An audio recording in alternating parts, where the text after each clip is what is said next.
ఇది కొండ మీద నుంచి టాప్ వ్యూ అండి. టెంపుల్ చూసారుగా, అక్కడ 4 గోపురాలు ఉన్నాయి. రాజగోపురం పెద్దగా ఉంది. ఇదే స్కందాశ్రమం విరూపాక్ష కేవ్ పోయే దారండి. అరుణాచలం కొండెక్కాలంటే దాదాపు 5 దారులు ఉన్నాయండి. మనిషి అన్నవాడు ఎవడన్నా దాదాపు ఒక 800 కిలోమీటర్లు కారు డ్రైవింగ్ చేసి కాలు నొప్పులు వచ్చినా కూడా 14 కిలోమీటర్ల గిరివలయం చేసి అదే రోజు మళ్ళీ నెక్స్ట్ డే రోజు అరుణాచలం కొండ ఎక్కడానికి ఎవరన్నా సిద్ధపడతారా? నిజం చెప్పాలంటే నేను చాలా మొండోనండి. ఈ కొండని ఒకరే అయితే ఎక్కకూడదండి. ఒకరే ఎక్కితే కోతులు ఉంటాయి, కొండ ముచ్చులు ఉంటాయండి. చాలా జాగ్రత్తగా ఉండాలి. జనరల్ గా ఎవరు మాట్లాడకూడదు, ఫోన్ కూడా అలా ఉండదండి. ఇక్కడ ఈ స్కందాశ్రమం దగ్గరికి వాటర్ సోర్స్ కూడా ఉందండి. ఆ వాటర్ అనేది అరుణాచలం కొండ రాక్ హిల్స్ లో నుంచి వస్తాయంటండి. వాటర్ మాత్రం చాలా నీట్ అండ్ క్లీన్ గా ఉన్నాయండి. మీరు దారి కూడా చూడొచ్చు, వాటర్ వచ్చే దారి. ఇక నెక్స్ట్ ఏంటంటే విరూపాక్ష గుహ అండి. ఇది చాలా పీస్ఫుల్ ప్లేస్ అండి. ఎవరు మాట్లాడనివ్వరు. చాలా సైలెంట్గా ఉంటుంది. సో ఇక్కడ లోపలికి వెళ్తే నాకు ఒక ఆశ్చర్యం అనిపించింది ఏంటంటే, సో లోపల ఆల్రెడీ కొద్దిమంది ధ్యానం చేస్తున్నారు. మేము లైట్ అంటే ఫోన్ లైట్ వేసేసి చూసాము. ఫోన్ లైట్ వేసేసి చూస్తే ఆల్రెడీ కొద్దిమంది ఉన్నారు. వీళ్ళు ఇంతకీ మనుషుల దెయ్యాల అనే ఫీల్ వచ్చింది, లేకపోతే బొమ్మల అనే ఫీల్ వచ్చింది. వాళ్ళు ఆల్రెడీ ధ్యానం చేస్తున్నారు. కొంతమంది ఇంగ్లీష్ వాళ్ళు, కొంతమంది తెలుగు వాళ్ళు అంతా కలిపేసేసి. నెక్స్ట్ ప్లేస్ ఏంటంటే కాళికా అమ్మవారి గుడి. అక్కడ కాళికాదేవి గుడి ఉంది. ఆ పక్కనే బావి ఉంది. ఆ బావి చాలా పెద్దది, చాలా లోతైందంట. ఇక్కడ కూడా చాలా పీస్ఫుల్ గా ఉంది ప్లేస్ అంతా కూడాను. ఒక పక్కనే టెంపుల్ ఉంది, కాళికా అమ్మగారి టెంపుల్. సో దాని పక్కనే బావి ఉంది. ఆ బావిలో కొద్దిగా స్నానం చేస్తున్నారు కొంతమంది అయితే. ఇంకా మెల్లగా ఎలాగోలా కిందకి నడుచుకుంటూ వచ్చామండి. ఫ్రంట్ ప్లేస్ రాజగోపురం దగ్గరకు వచ్చేసాము. రాజగోపురం దగ్గర దండం పెట్టుకొని ఒక ఫోటో తీసుకొని ఇక మొత్తం బయలుదేరేసాము.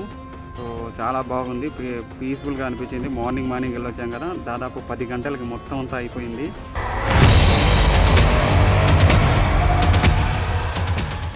హాయ్ ఫ్రెండ్స్, ఇదే స్కందాశ్రమం విరూపాక్ష కేవ్ పోయే దారండి. అరుణాచలం కొండెక్కాలంటే దాదాపు 5 దారులు ఉన్నాయండి. ఇందులో మేము రమణ మహర్షి ఆశ్రమం దగ్గర నుంచి వెళ్ళే దారి ఎంచుకున్నామండి. ఇది చాలా ఈజీ దారి. ఈ దారి అంతా కొంచెం ఫ్లాట్గా ఉంటుంది, ఈజీగా ఎక్కచ్చు. ఇంకో దారి పచ్చయమ్మన్ టెంపుల్ అని. పచ్చయమ్మన్ టెంపుల్ ఇంతకుముందు వీడియోలో మీకు పచ్చమాదేవి అని చెప్పేసి చెప్పాను కదా, అక్కడి నుంచి కూడా కొండెక్కొచ్చు అంట. అలాగే ఆది అన్నమలై టెంపుల్ దగ్గర నుంచి కూడా వెళ్ళొచ్చండి. మరొకటి స్కందాశ్రమం దగ్గర నుంచి, ఇంకా మరొకటి లోకల్ పీపుల్ ఎక్కేది. అది ప్రాపర్గా అప్రూవ్డ్ అయిన రూట్ అయితే కాదు. మనిషి అన్నవాడు ఎవడన్నా దాదాపు ఒక 800 కిలోమీటర్లు కారు డ్రైవింగ్ చేసి కాలు నొప్పులు వచ్చినా కూడా 14 కిలోమీటర్ల గిరివలయం చేసి అదే రోజు మళ్ళీ నెక్స్ట్ డే రోజు అరుణాచలం కొండ ఎక్కడానికి ఎవరన్నా సిద్ధపడతారా? కానీ నేను సరే చూసుకుందాం పదా అని చెప్పేసి ఎక్కానండి. ఇక నేను హుస్సేన్ బయలుదేరాము మార్నింగ్ 9 o'clockకే. సో మాతో పాటు ఒక భయ్య కూడా వస్తున్నాడు. అతను చాలా కష్టపడుతున్నాడు ఎక్కడానికి, చాలా ఆయాసపడుతున్నాడు. నిజం చెప్పాలంటే నేను చాలా మొండోనండి. నేను ఏదైనా అనుకున్నానంటే అది 6-100 అయినా నేను చేసి తీరుతాను, ఇర్రెస్పెక్టివ్ ఆఫ్ ది రిజల్ట్. ఈ కొండని ఒకరే అయితే ఎక్కకూడదండి. ఒకరే ఎక్కితే కోతులు ఉంటాయి, కొండ ముచ్చులు ఉంటాయండి. చాలా జాగ్రత్తగా ఉండాలి. ఇది కొండ మీద నుంచి టాప్ వ్యూ అండి. టెంపుల్ చూసారుగా, అక్కడ 4 గోపురాలు ఉన్నాయి. రాజగోపురం పెద్దగా ఉంది. అరుణాచలం అనేది ఒక చిన్న టౌన్ అండి. ఒకప్పుడు పల్లెలాగా ఉండేదంట, ఇప్పుడు టౌన్ అయిపోయింది. ఇక ఫైనల్గా స్కందాశ్రమం దగ్గరకు అయితే వచ్చేసామండి. ఈ స్కందాశ్రమంలో ఏంటంటే జనరల్గా ఎవరు మాట్లాడకూడదు, ఫోన్ కూడా అలా ఉండదండి. ఇక్కడ ఈ ఆశ్రమంలో రమణ మహర్షి ఉండేవారంట. ఈ రమణ మహర్షి ఇక్కడే గడిపారంట తన జీవితం మొత్తం అంతాను. ఇక్కడ ప్లేస్ మాత్రం చాలా పీస్ఫుల్గా ఉంటుందండి. అదేవిధంగా చాలా నీట్ అండ్ క్లీన్గా ఉంది. ఈ స్కందాశ్రమం దగ్గరికి వాటర్ సోర్స్ కూడా ఉందండి. ఆ వాటర్ అనేది అరుణాచలం కొండ రాక్ హిల్స్ లో నుంచి వస్తాయంటండి. వాటర్ మాత్రం చాలా నీట్ అండ్ క్లీన్ గా ఉన్నాయండి. మీరు దారి కూడా చూడొచ్చు, వాటర్ వచ్చే దారి.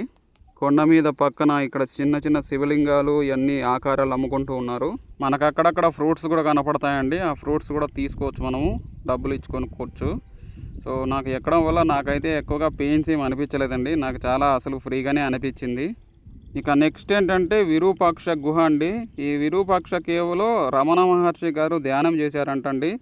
సో మొత్తం తన లైఫ్ అంతా ఇక్కడే ఈ కొండ పరిసర ప్రాంతాల్లోనే తన జీవితం మొత్తం గడిపారంట రమణ మహర్షి గారు. ఇది చాలా పీస్ఫుల్ ప్లేస్ అండి. ఎవరు మాట్లాడనివ్వరు. చాలా సైలెంట్గా ఉంటుంది.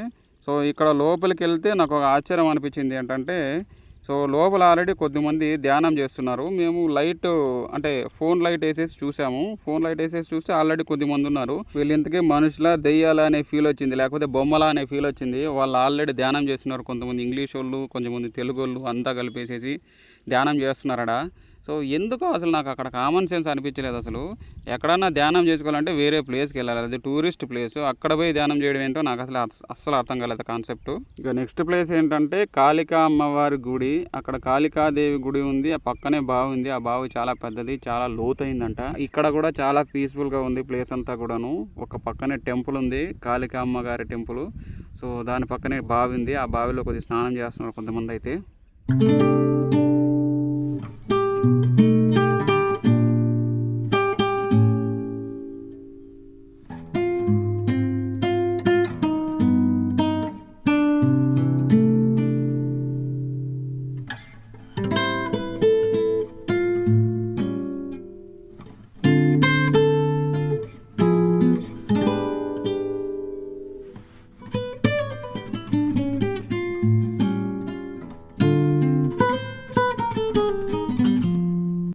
ఇదేనండి ఇక కొండ నుంచి కిందికి పోయే దారి.